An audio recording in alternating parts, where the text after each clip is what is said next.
동영상 1 프린트 하고요. 페이지 73쪽 조사부터 시작해 보도록 하겠습니다. 자, 먼저 프린트부터 확인을 해 보도록 할게요.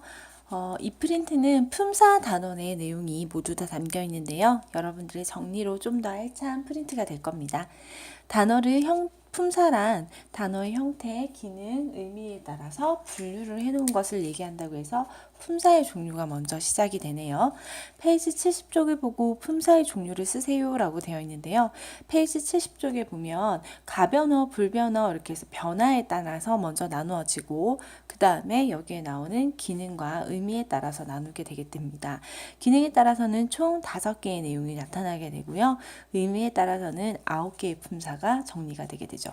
몸에서의 기능, 문장에서 몸의 기능을 하는 것, 또 문법적인 관계를 밝혀주는 것, 활용을 하는 언어라는 뜻으로의 용언, 그리고 무엇인가를 꾸며주는 수식언, 홀로 쓰이는 독립언의 내용이 담겨 있습니다. 각각의 내용이 이렇게 정리가 되는데요.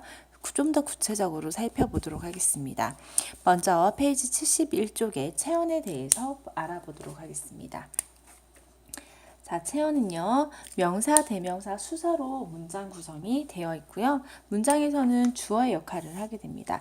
명사, 대명사, 수사의 명사, 대명사, 수사의 종류고요. 문장에서의 주어 역할을 하게 됩니다. 자, 여기에 보면 주어라는 말이 나타나게 되는데요. 조금 더 설명을 하자면 문장 안에 문장의 단어에 주어가 있잖아요. 문장에서 주어의 역할을 한다 그랬죠. 그 주어의 역할을 할 수 있는 게 바로 이 체언이에요. 그래서 수학적으로 보면 체언 바깥에 주어가 감싸고 있는 형태가 들어가게 됩니다. 이 문장에서의 그 문법적인 요소에 주어, 서술어, 보어 뭐 이런 거 등등등 있잖아요. 그죠? 그 아이들의 기능을 하는 게 바로 그 중에서도 주로 주어의 역할을 하고 있는 게 체언이 되겠습니다. 자, 이 주어는요, 문장의 단위에서 보는 거고요. 체언은 단어의 단위에서 보는 거라서요. 저희는 체언을 먼저 보고 주어의 단원으로 넘어가도록 하겠습니다. 본문은 계속 보도록 할까요? 명사는 대상의 구체적인 이름을 나타나게 되는데요. 특히 홀로 쓰일 수 없어서 주로 꾸며주는 말과 함께 쓰이는 의존명사가 등장을 하게 됩니다. 의존명사는 명사 안에 포함이 되어 있네요. 예를 한번 들어볼까요? 명사는 우리가 잘 알고 있어서요. 뭐 달, 밤, 물, 그리고 윤지의 같은 이름이 될 것이고요. 의존명사는 우리 중간고사 때 많이 배웠어요. 거품, 바, 따름 뭐 이렇게 해서 교과서에 이 학습활동에 나왔던 밑에 이 아이들을 작성을 해주시면 되겠습니다. 조금 더 구체적으로 한번 알아볼게요.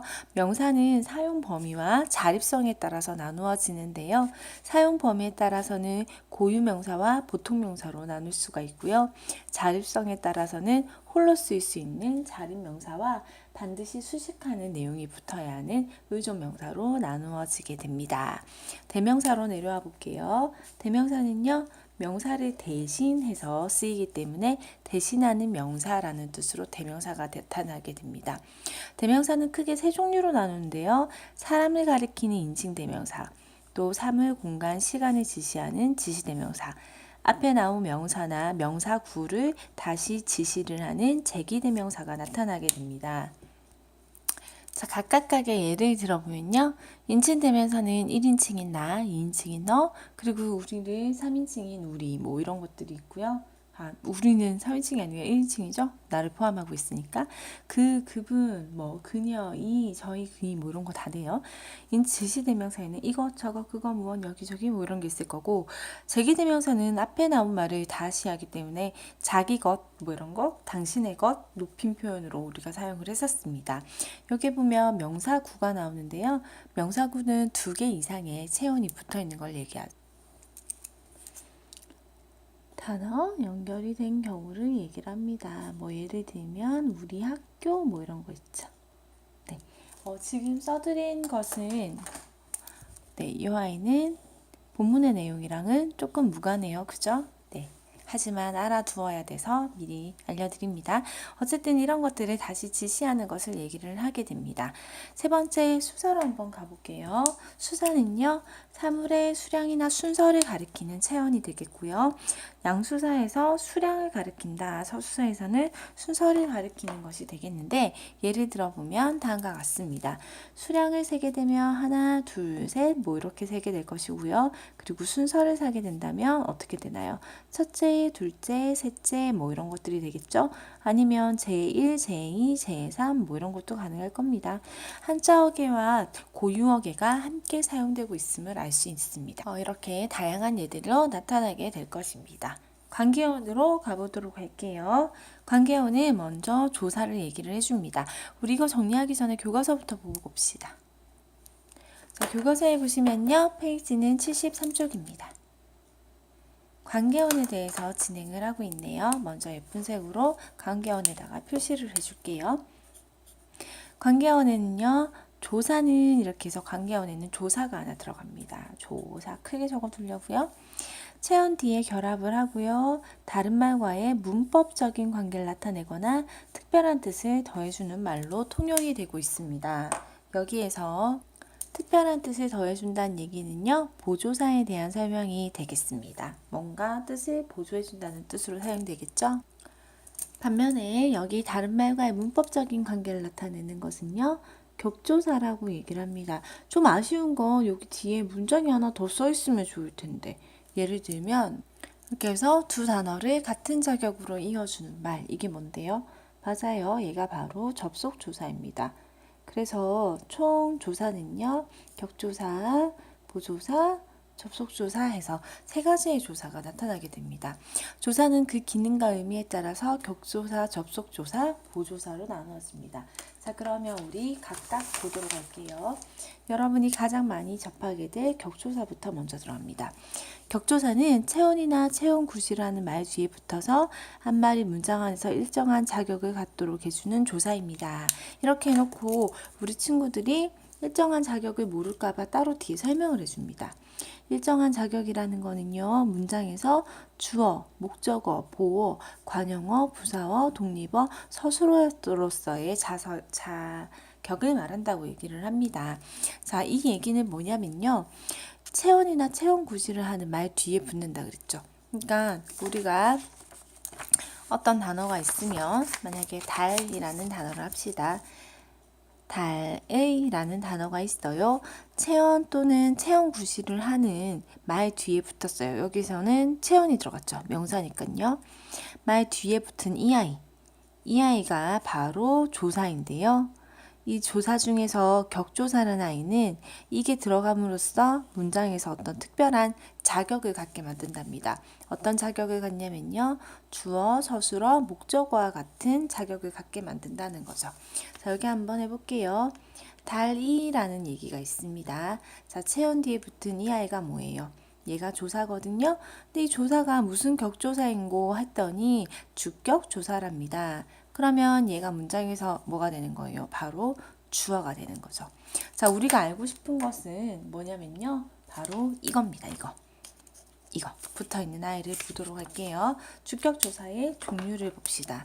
주격조사는요. 1번 이가, 동그라미 2번 목적격조사 을을, 동그라미 3번 복격조사 이가, 동그라미 4번 관용격조사 의 가 있다고 얘기가 되어 있습니다.